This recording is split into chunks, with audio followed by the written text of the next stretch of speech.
Hello students, কেমন আছো তোমরা? উইথ এসএস ম্যাম চ্যানেলে তোমাদের সবাইকে স্বাগত।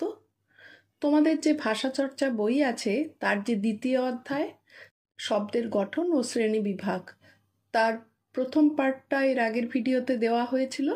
আজকে হাতে কলমে বিভাগের সমস্ত প্রশ্নের উত্তরগুলো করিয়ে দেওয়া হলো। চলো তবে শুরু করি। একে থেকে প্রশ্নটি, নিচের শব্দগুলোর দুটো করে অর্থ লেখার চেষ্টা করো। পড়া, প ডয় শূন্য আকার, এর দুটো অর্থ আছে। এক হলো শেখা বা অধ্যয়ন করা, যেমন আমি বাংলা পড়ি। দুই হলো নিচে পড়ে যাওয়া, যেমন সে সিঁড়ি থেকে নিচে পড়ে গেছে। দুই হলো তিল, তয়রস্যি ল। একটার মানে হলো ছোট এক ধরনের বীজ যা থেকে তেলের উৎপাদন হয়। দুই হলো শরীরে ছোট কালো দাগ, যেমন তার গালে একটি তিল আছে। তিন হলো বর্ণ। একটার মানে হলো অক্ষর বা ধ্বনির প্রতীক, যেমন বাংলা বর্ণমালা। দুই হলো রং, যেমন তার গায়ের বর্ণ উজ্জ্বল। চার বল, ব ল, এর একটার মানে হলো শক্তি বা ক্ষমতা, যেমন বল আছে বলে সে জিতেছে। আরেকটি মানে হলো খেলার বস্তু, যেমন ফুটবলের বলটি নতুন। পাঁচ হলো চিনি। এক নম্বর মানে হলো মিষ্টি পদার্থ, যেমন চায়ে 1 চামচ চিনি দাও। আর আরেকটা মানে হলো চিনতে পারা, যেমন আমি ওকে চিনি না। 6 নম্বর মুকুর, ময়রস্যু কয়রস্যু র। এক হলো আয়না বা প্রতিফলন, দেখার বস্তু। দুই হলো জলের মধ্যে প্রতিফলিত ছবি বা প্রতিবিম্ব। 7 হলো জাতি। একটা মানে হলো মানুষের একটি গোষ্ঠী বা সম্প্রদায়, যেমন ভারতীয় জাতি। আরেকটা মানে হলো প্রজাতি বা প্রকার, যেমন গোলাপ ফুলের অনেক জাতি আছে। 8 হলো লক্ষ্য, ল যুক্তক্ষ। এক হলো 1 লক্ষ সংখ্যা, এটা একটা। আর দুই হলো লক্ষ্য বা উদ্দেশ্য, যেমন জীবনের লক্ষ্য স্থির করো। 9 হলো বাঁক, বয় চন্দ্রবিন্দু আকার, ক। একটার মানে হলো মোড় বা ঘুরে যাওয়া স্থান, যেমন রাস্তার বাঁকে দোকানটি আছে। আর 2 নম্বর মানে হলো দেহ বা কোনো বস্তুর বক্রতা, যেমন হলো সে কোমর বাঁকিয়ে দাঁড়ালো। 10 নম্বর হলো কাল, কয়াকাল ল। একটা মানে হলো সময়, যেমন কাল পরিবর্তনশীল। আর দুই হলো মৃত্যু বা মহাকাল, যেমন কাল এসেছে তাকে নিতে। 11 দাগেরটি হলো নর। এক হলো মানুষ, যেমন নরনারী একে অপরের পরিপূরক। দুই হলো পুরুষ, যেমন নরসিংহ অবতার।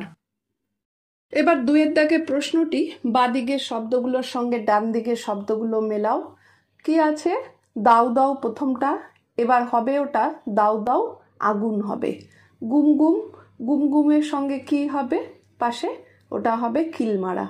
শোষো, শোষো হবে বাতাস বওয়া। ফিসফিস, ফিসফিস হবে কথা বলা।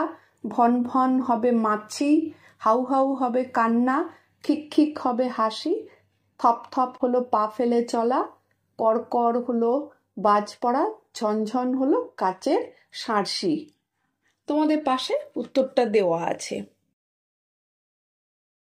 3 থেকে প্রশ্নটি, তোমার নাম আর তোমার 5 জন বন্ধুর নাম গুলোকে ধ্বনিতে ভেঙে কয়টি করে স্বর ও ব্যঞ্জন রয়েছে দেখাও।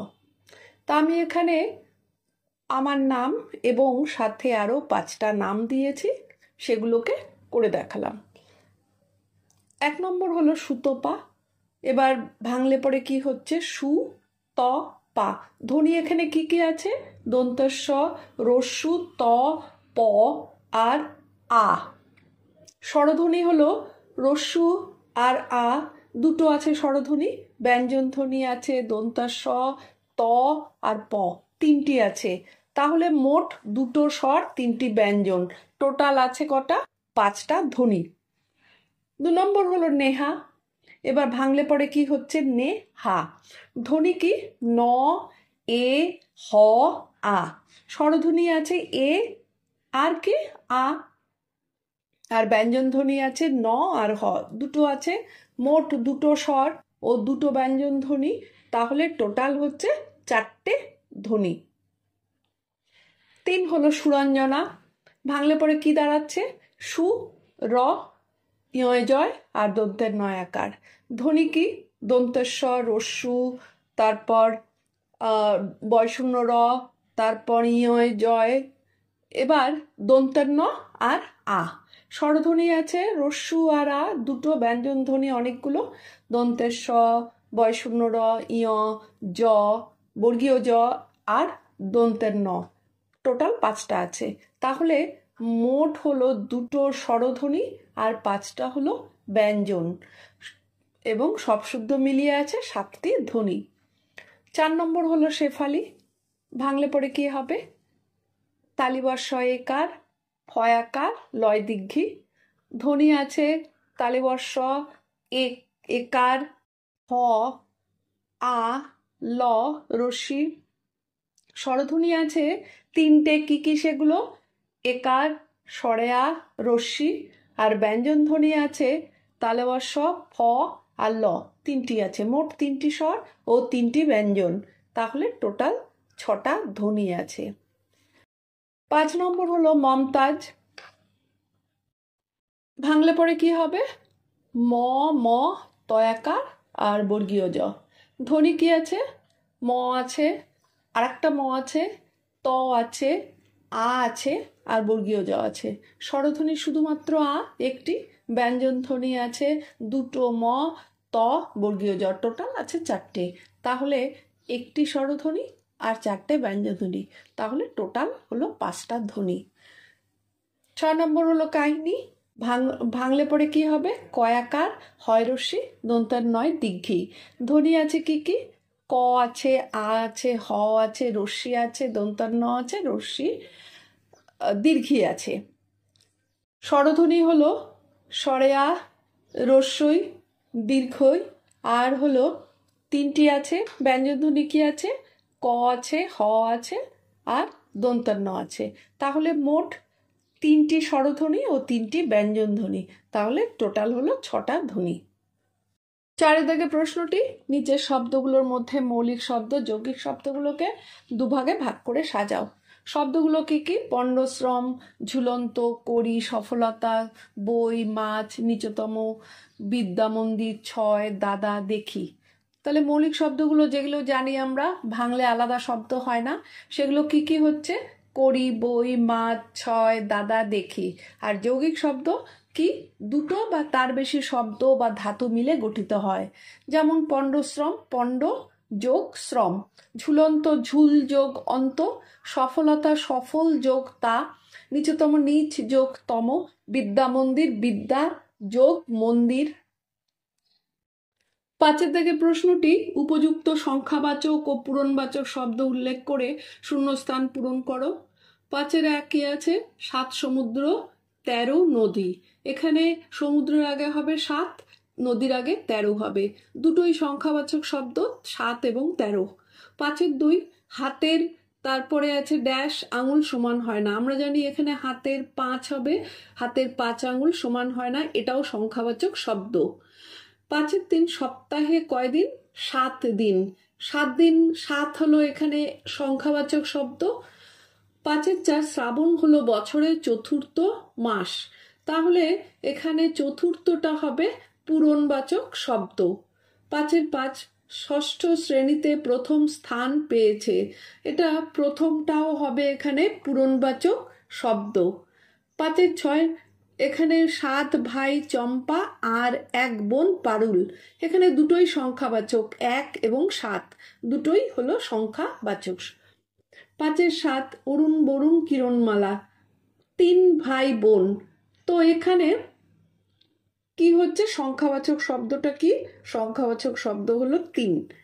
5 8, দশম শ্রেণীর শেষে মাধ্যমিক পরীক্ষা, দশম কথাটা হলো এখানে পূরণবাচক শব্দ। আর 5 9, 49-এর সঙ্গে 1 যোগ করলে হয় 50। 49, এটা হলো, উনোটাও হলো তোমার সংখ্যাবাচক শব্দ, আর 50 সংখ্যাবাচক শব্দ। 5 10, আমার বয়স এখন 11 বছর, ষষ্ঠ শ্রেণীতে পড়ি। পূরণবাচক শব্দ হলো ষষ্ঠ আর সংখ্যাবাচক শব্দ হলো 11। ছয় দাগের প্রশ্নটি, নিচের বাক্যগুলোতে কি জাতীয় সংখ্যাবাচক বা পূরণবাচক শব্দ ব্যবহার হয়েছে তা লেখো। 6 বিকেল 4:30-এর মধ্যে প্রেস থেকে 150 বই নিয়ে এসো। এখানে 4:30 একটি সংখ্যাবাচক শব্দ, কারণ এটি সংখ্যার অংশ নির্দেশ করছে। 4টের সঙ্গে আধ যোগ। আর 150 এটাও সংখ্যাবাচক শব্দ, কারণ এটি 150 সংখ্যাকে বোঝাচ্ছে। 6-2 রজত জয়ন্তী পালন করতে সাতমাথার মোড় থেকে ভোর 5:45 প্রভাত ফেরি বার হবে। এখানে 7 হলো সংখ্যাবাচক শব্দ আর 5:45 হলো সংখ্যাবাচক শব্দ, কারণ এটি 6টার চেয়ে 1/4 অর্থাৎ 15 মিনিট কম বোঝাচ্ছে। 6-3 2.5 কিলো ময়দায় 2 পোয়া ঘি মেখে 1 লিটার জল দিয়ে আধ ঘন্টা রেখে লেচি পাকিয়ে প্রয়োজন মতো 2-4টে লুচি ভাজুন, যাতে অন্য 40 লোক পেট পুড়ে খেতে পারে। 2.5, 1, 2, 4, 40 এগুলো সবই হলো সংখ্যাবাচক শব্দ। আর আধ ঘন্টা, 2 পোয়া এগুলোও সংখ্যাবাচক শব্দ, কারণ এগুলো সংখ্যার ভগ্নাংশ বা অংশ নির্দেশ করছে। 6-4 পয়লা বৈশাখ থেকে 60 মানুষেরা বছরে 2বার বিনা খরচে স্বাস্থ্য পরীক্ষা করতে পারবেন। এখানে পয়লা, 60 এবং 2বার সবকটি হলো পূরণবাচক শব্দ, কারণ এগুলো সংখ্যা বা সময়ের অংশ বা অবস্থান বোঝায়। 6-5 মেজো কাকার 50তম জন্মদিন 13ই অক্টোবর পালিত হবে। এখানে 50তম এবং 13ই উভয় পূরণবাচক শব্দ, কারণ এগুলো ক্রম বা তারিখ নির্দেশ করছে। 7 দাগে প্রশ্নটি, নিচে সংখ্যা শব্দগুলোর উপযুক্ত পূরণবাচক রূপ বসাও। যেমন 7-1 আমরা 22 আছে, এখানে তারপর আছে কি শ্রাবণ ও রবীন্দ্র স্মরণ করি। এখানে পূরণবাচক হবে 22-এ, আমরা 22-এ শ্রাবণ ও রবীন্দ্র স্মরণ করি। 7-2 ছেলেরা 4 আছে, এখানে আষাঢ় অনুষ্ঠানটি করলো। উত্তর কি হবে? চৌঠা আষাঢ় অনুষ্ঠানটি করলো। 7-3 আমরা নেতাজির, এখানে আছে 124 আছে, সেটাকে কি লিখবো আমরা? 124তম জন্মদিন পালন করলাম। তারপর 7-4 এবার ছাত্রটি, এখানে আছে 11, এটা হবে একাদশ শ্রেণীতে পড়ছে। 7-5 ভাই 15 অঙ্কটি পারেনি, এখানে কি হবে? 15তম অঙ্কটি পারেনি। 8 দাগের প্রশ্নটি হলো, নির্দেশ অনুসারে উত্তর লেখো। 8-1 সোয়া 5টা বলতে কি বোঝো? সোয়া হলো 1/4 ভাগ বেশি বা অতিরিক্ত বোঝায়। 5টা বেজে 15 মিনিট এটি একটি ভগ্নাংশিক সংখ্যা শব্দ। 8-2 মহাযান শব্দটি অর্থগত শ্রেণী লেখো। মহাযানের ব্যুৎপত্তিগত অর্থ হলো যে ব্যক্তি মহান বা মহৎ, কিন্তু এর প্রচলিত অর্থ হয়ে গেছে সুদ ব্যবসায়ী। 8-3 মৃগ ব্যুৎপত্তিগত অর্থ লেখো। মৃগের ব্যুৎপত্তিগত অর্থ হলো বনের পশু, প্রচলিত অর্থ হরিণ, এবং শব্দ শ্রেণী হলো যৌগিক সংকুচিত। 8-4 সামুদ্রিক গঠনগতভাবে কোন শব্দ? সামুদ্রিক হলো সমুদ্র যোগ ইক, এটা হলো সামুদ্রিক। এটা শব্দের সঙ্গে শব্দাংশ জুড়ে সাধিত শব্দ। 8-5 মৌলিক শব্দের আরেক নাম কি? মৌলিক শব্দের আরেক নাম হলো সিদ্ধ শব্দ। তাহলে আমরা দ্বিতীয় অধ্যায় যে শব্দের গঠন ও শ্রেণী বিভাগ, তার হাতে কলমের সমস্ত প্রশ্নের উত্তর জেনে নিলাম। এর পরের ভিডিওতে থাকছে তৃতীয় অধ্যায়ের শব্দরূপ, বিভক্তি, অনুসর্গ ও উপসর্গ। আর এখনো যারা উইথ এসএস ম্যাম চ্যানেলটি সাবস্ক্রাইব করোনি, তারা চটপট করো আর বেল বাটনটি অন করতে একদম ভুলবে না। চলো তবে, টাটা।